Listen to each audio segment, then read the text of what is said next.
After just 2 years, NASCAR's Grand National Circuit quickly grew in popularity. The South finally had a sport to call its own. Well, there wasn't anything to do. The high school football season was over. There wasn't much basketball. There was a lot of boxing. And in the spring and summer, baseball, there's a lot of minor league baseball teams, but Friday or Saturday night, just about every little town in the Carolinas and Tennessee, there was a race going on, and usually on a quarter-mile to a half-mile track. Plus, the people in the South always had a fascination for cars, and particularly the early Fords. The Fords of the late 30s were very, very easy to make into a race car. Astonishingly enough, there were some very big crowds, considering the almost total lack of media coverage in those days. Defining the circuit were the drivers. A rough and freewheeling group, the car jockeys came from a variety of backgrounds, but all had one trait in common. Tough, and tougher. They were tough people. There was very little comfort in a race car back in those days. The driver not only had to be a darn good race driver, he had to be a tough guy when he got out of the car, because somebody sooner or later, being probably once or twice a month, was going to fight him. And if he wouldn't stand up for himself, everybody lost confidence in him. And I've seen it ruin a lot of good race drivers back in those days. But it was a tough place to be. The era of big car haulers and major sponsor money were years away, so going racing in the early 50s meant towing or even driving your race car to the track. There was no truck hauling the parts. You had an engine, it was in the race car. If that sucker failed, you fixed it at the racetrack. We all stayed in the same dump, motels or hotels, and if Bud Moore needed a cylinder head, and I had one with me, and mine was still running, he had mine, and so on. So we were a totally different deal from now. A great big family. We stayed the same place, we traveled together. Before I'd leave, I'd say, you got enough money to get home? And if I had a bad day, you'd ask me if we had enough money to get home. And if I was driving a crippled old car, you would follow me. You know what I mean? And when the race was over, if you'd stay there and help me fix my wrecked car up so we could tow it. You know, we couldn't put it on a flatbed or something. We had to fix it where you could tow it even after you wrecked it. So we ended up being a big family.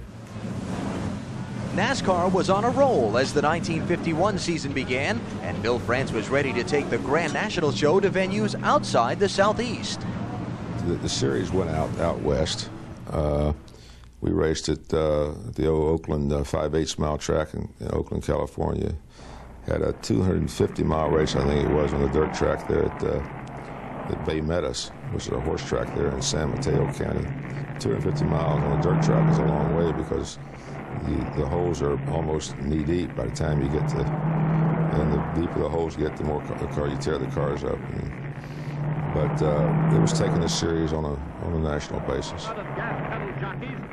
With new dates on the calendar, NASCAR would begin the 1951 season at home in Daytona. The sanctioning body's popularity brought 54 cars to the Beach Road course that year, with Tim Flock taking the pole at a lap of 102 miles per hour. The starting field was not only large, but diverse. The race had attracted many first-time beach racers, including Bill Holland, the 1949 Indianapolis 500 winner. Flock led the field for the first 110 of 160 miles, but a long fuel stop cost the Atlanta driver the lead. On the 34th lap, Teague in car number 6 steps down on the gas and away from all competition. Daytona native Marshall Teague took advantage of the pit miscue and cruised to a 1-minute, 14-second win in his Hudson Hornet. And under the checkered flag comes Marshall Teague, logging a winner's time of 1 hour 36 minutes and averaging a blistering 82.4 miles per hour. Yes, local boy makes good in the 1951 Grand Circuit Stock Car Race. Daytona's Marshall Teague takes on the cash award, and congratulations from the missus. Perhaps the most significant race of 1951 was held in Detroit, Michigan. To help celebrate the city's 250th anniversary, Bill France arranged for a race at the Detroit Fairgrounds. Leading up to the race, France worked hard to get the auto manufacturers to back at least one car in the field. By the time the race started, there were 14 different makes of cars in the field and representatives from all the factories in the stands. The Southerners put on quite a show that day, with the lead changing 14 times. Tommy Thompson and Curtis Turner battled for the lead before a collision between the two left Turner broken and made Thompson the winner in a Chrysler. But more importantly, the race piqued the interest of the manufacturers, who've been involved ever since. I think it brought some awareness to Detroit that we were racing cars. Some of the Detroit auto executives at that time, some knew it, some didn't know it. Oh, I think it was good, and I think they'd be the first to tell you. But we had all the manufacturers out there, and they was watching these cars, and that's why the cars started getting safer. When we'd break wheels or break the steering, the manufacturers was right up there, and they writing all this down and started beefing up the cars, and it made the cars safer for the American people later on. North Carolina native Herb Thomas won the Grand National Championship in 1951 by capturing 7 of the 34 races, including the Southern 500 at Darlington. Fonte and Tim Flock finished 2nd and 3rd in the standings. Between the two of them, the Flock brothers won 15 races and had 40 top 5 finishes on the season. The Flock brothers were a vital part of the early racing scene. This the famous team of the Flock brothers? I guess you'd call us famous. Well, that's what I hear. They tell me you're a pretty famous outfit. Thank you, sir. This is what? Bob and Tim. And Fonte. Fonte. That's right. They tell me that this whole family of Flocks is a great bunch of racers and busy in all kinds of things that furnishes people with thrills. Is that right? Well, we try to, yes, sir. How long have you been in the racing business, Fonte? Since 1938. And what have you been doing in that time? Just racing stock cars, and I have raced race cars, but not very much. I see. Well, didn't you win some titles in the NASCAR races? In 1947, I won the NASCAR championship. In 48, I was 2nd. 49, I won the championship again, and in 1951, I was 2nd. Well, you've done pretty well, I'd say, during that time. Yes. How about you, Bob? I won a lot of races, but no championship. No championship. Well, right. You can't all win all the championships, I suppose. Right. How about you, Tim? Well, I'm the same as Bob. I've won an awful lot of races, but I never won the championship. I'm going to be at it this year, though. Are you? Now, I want to ask you one other question. Well, that was a merry bunch of guys. Bob and Tim and Fonte, they were great modified drivers when modified racing was the big thing. Tim Flock was the best of the Flock brothers. Tim was his driving style reminded me a lot of Bill Elliott's. Very smooth, knew when to get in the corner, knew when to get out, knew when to pass the person. He was patient. He wouldn't wreck the car just trying to get around somebody. He would just keep working his way to the guys. And Tim, all the Flock brothers were characters, particularly Fonte. And Fonte was a showman, and he was always showing up in these crazy get-ups and laughing, and he looked like Clark Gable. He had a little pencil-thin mustache, and he was a neat guy. Tim was extraordinary, though.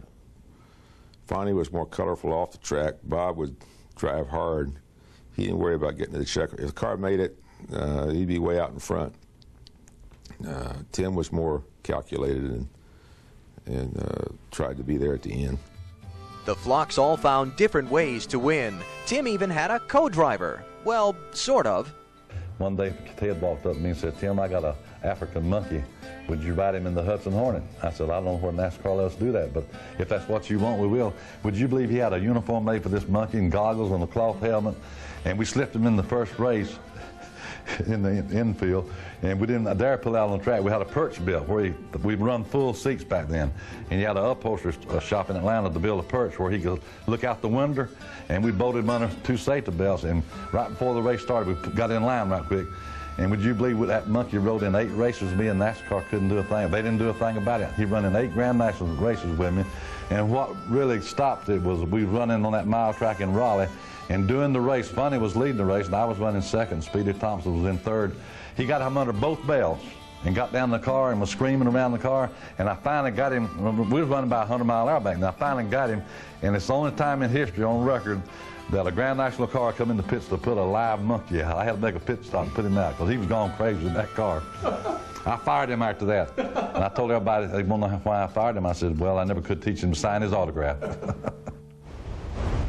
By 1952, NASCAR had separated itself from the pack of other sanctioning bodies and was ready for its 5th season. Bill France was ready to expand again, this time with a new class. Departing from stock cars, France introduced the Speedway division, featuring Indianapolis-type cars with American stock engines. The class ran 7 races before the national steel strike forced an end to the series. Well, they were Indy cars with American engines in them, you know, like V8s. I had mine with a Cadillac. Some of them had these big Hemi engines and the head sticking out this far over the side of the frame, you know. The biggest thing about the thing was the engine. NASCAR was also expanding in other ways. Just as the factories had seen the value in sponsorship the year before, other companies followed suit. A number of companies selling automobile-related products joined with NASCAR in sponsoring its Grand National Points Fund. Sponsorship had existed before, but on a very limited basis. You got to remember back then, if like sponsors, we might have a 100-mile race. We might have 73 sponsors, $75 total, 25 from the dealer, 25 from some grocery store, and 25 from some bar. So money was hard to come by. By late in the 1952 season, 2 drivers were chasing all that new points money, defending champion Herb Thomas and Tim Flock. Thomas had started the season strong before Flock won 7 of 11 races coming into the Labor Day Classic at Darlington, where Tim's brother Fonty would steal the spotlight. Driving an Oldsmobile, Fonty covered the field from the pole and captured the 3rd Southern 500. Fonty celebrated by singing Dixie on the hood of his car before the crowd of 32,000. Flock also had his own version of a cool suit to beat the late summer heat. Funny was a jokester, always cutting up with everybody. All the drivers loved Funny. He would actually ride around the track at Darlington when he won in '52 and waving at the crowd, and playing the radio, had a radio in the car. But he was a real jokester, and it seemed like Funny had more fans back then, about like Richard Petty does, you know, today. But he cut up with all the drivers, cut up with the fans, won the race in '52 in Bermuda shorts. No one had ever drove a car in Bermuda shorts, and here's Funny up on the victory circle with a pair of Bermuda shorts waving at the crowd. Well, here he is, the next one. Herb Thomas and Tim Flock continued their points battle until the last race of the season at West Palm Beach. Tim Flock only needed to start the race in his Hudson to capture his first points title. Flock began the race without incident, but still managed to win the Grand National title in typical Flock style. Would you believe during that race I run 64 laps, and going in the first turn I broke an axle. And when you break an axle on the right side of a Hudson Hornet, it flipped the car. The wheel would get up on the wheel well and actually throw the car end over end. And I wound up going end over end in the first turn on the last race, but I had enough laps to still win the '52 championship, upside down.